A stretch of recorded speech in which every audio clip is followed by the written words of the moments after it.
Hello, good morning mga ka-artist. Ito naman po tayo sa aking vlog at papakita ko sa inyo iba't ibang klase ng Christmas decoration. May mga mistletoe, then ayan, soldiers na maliit, little drummer boys. Tapos may mga anik-anik pa na pwede ating design para mas maganda ating Christmas sa ating bahay. Ayan po.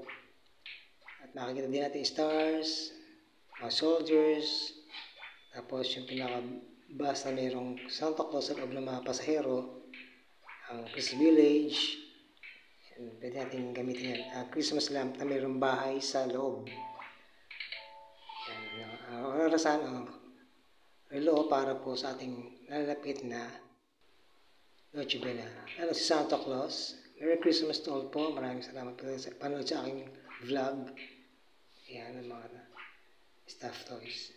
Merry Christmas po. Merry Christmas sa lahat.